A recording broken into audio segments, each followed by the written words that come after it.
নমস্কার, ঘোষালনামা অনুষ্ঠানে আপনাদের স্বাগত। আমি ইন্দ্রাণী রয়েছি আপনাদের সঙ্গে। আমার সঙ্গে রয়েছেন আমাদের মুখ্য রাজনৈতিক বিশ্লেষক জয়ন্ত ঘোষাল। আমরা এবার যে বিষয়টা নিয়ে আলোচনা করব তা হচ্ছে এসআইআর। যে এসআইআর নিয়ে যে শুনানি চলছে সুপ্রিম কোর্টে, সেটাতে এখনো পর্যন্ত কোনো স্থগিতাদেশ দেয়নি সুপ্রিম কোর্ট, কিন্তু কিছু বিষয়ে সুপ্রিম কোর্ট বলেছে যেটা অত্যন্ত গুরুত্বপূর্ণ। এবং যে ভোটার কার্ড এবং যে আধার কার্ড, সেটাকে মান্যতা দেওয়ার কথা বিবেচনা করতে বলা হয়েছে নির্বাচন কমিশনকে সুপ্রিম কোর্টের তরফ থেকে।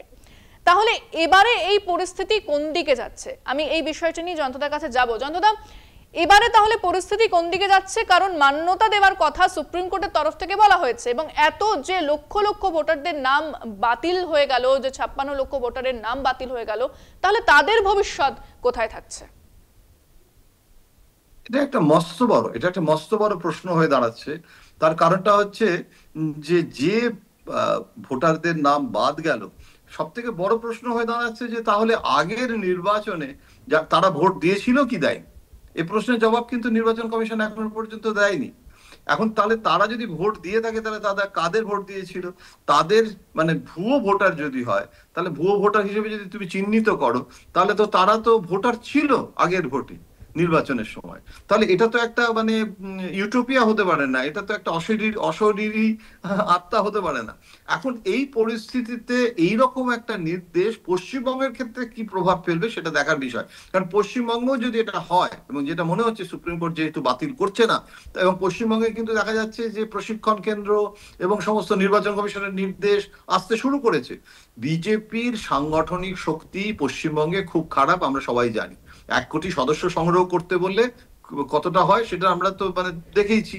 এখন এই পরিস্থিতিতে সাংগঠনিক শক্তি না থাকলে ভোট ম্যানেজমেন্ট যেটাকে বলে, অর্থাৎ বাড়ি থেকে বুথে নিয়ে যাওয়া ভোটারদের, সেই কাজটাও কিন্তু বারবার ব্যর্থ হয়েছে। এমনকি অনেক ট্রায়াল অ্যান্ড এরর বিজেপি করেছে, এমনকি আধা সামরিক বাহিনীকে নিশ্চিন্তে নির্ভয়ে ভোট দিতে পারবেন বলে তাদেরকে ঘর থেকে নিয়ে এসে ভোটার কেন্দ্র পর্যন্ত, বুথ পর্যন্ত নিয়ে আসার দায়িত্ব আধা সামরিক বাহিনীকে দিয়ে স্থানীয় তৃণমূলের যাতে কোনো নিয়ন্ত্রণ না থাকে সে ব্যবস্থাও তো করা হয়েছিল। পরে তারাই বলছে যে এটা ব্যর্থ হয়েছে, কেন আধা সামরিক বাহিনী তারা টপোগ্রাফি জানে না, তাদেরকে স্থানীয় পুলিশ মানে বিপথগামী করেছে। সুতরাং সবসময় দেখা যাচ্ছে যে কোনো না কোনো একটা অভিযোগ বিজেপি তুলেছে এবং পরিস্থিতিটাকে তারা মোকাবিলা করতে পারেনি।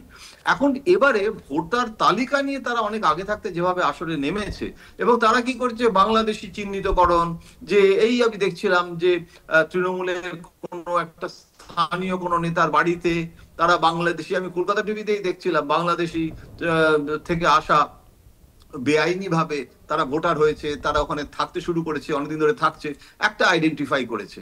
এখন এই জিনিসগুলোকে আরো বিজেপি বাড়াবে, প্রচার করবে এবং দেখানোর চেষ্টা করবে যে ভোটার তালিকা থেকে তারা ভুয়ো ভোটার বাদ দিচ্ছে, এবং ভোটারদের উপর নাগরিক সচেতনতা বৃদ্ধির জন্য তারা এটাকে ব্যবহার করার চেষ্টা করবে। এখন এই সত্যি সত্যি ভুয়ো ভোটার আছে কিনা, ভুয়ো ভোটার থাকলে পশ্চিমবঙ্গে কতটা আছে, কারণ বিহারের মডেলটা কিন্তু ফ্লপ করেছে, এবং সেখানে কিন্তু বিহারের যে মডেলটা, তাতে কিন্তু কোনো ব্যাখ্যা নির্বাচন কমিশন দিতে পারছে না। এখন নির্বাচন কে উল্টে রাহুল গান্ধী যেভাবে আক্রমণ করেছেন, এবং যেভাবে বলা হচ্ছে যে এটা বিজেপিরই আর একটা শাখা সংগঠন, মমতা বন্দ্যোপাধ্যায় আমার নিজের ধারণা এটা আরো ইন্টেন্সিফাই করবেন। বাঙালি সত্তার রাজনীতির পাশাপাশি নির্বাচন কমিশন বিরোধী ভোটার তালিকা নিয়ে উনি ঝাঁপিয়ে পড়বেন, এবং সেটাও কিন্তু খুব মানে একসঙ্গে উনি দুটো এজেন্ডা না করে একের পর এক একটা নিশ্চয়ই রণকৌশল থাকবে। এখন এটা দেখার যে বিজেপি কিভাবে অ্যাগ্রেসিভ হতে পারে, সংগঠন নেই, সুতরাং একটা জিনিসকে বার্তাটাকে সব জায়গায় জেলায় জেলায় গ্রামে গ্রামে বুথে বুথে দেওয়ার জন্য কিন্তু একটা মেশিনারি প্রয়োজন হয়, সেটা আধা সামরিক বাহিনী দিয়ে তার নির্বাচন কমিশন দিয়ে কিন্তু হয় না। তার জন্য কিন্তু দলীয় সদস্য দরকার, সেটা শুধু মোদী অমিত শাহ করে উঠতে পারবে না একেবারে। এবং এই যে 66 লক্ষ ভোটারের নাম যেভাবে বাতিল হয়ে গিয়েছে, তাদের যে ভবিষ্যৎ তা তো অন্ধকারে চলে গিয়েছে, সেটাই এখন বোঝা যাচ্ছে। তবে অনেক ধন্যবাদ জয়ন্তদা।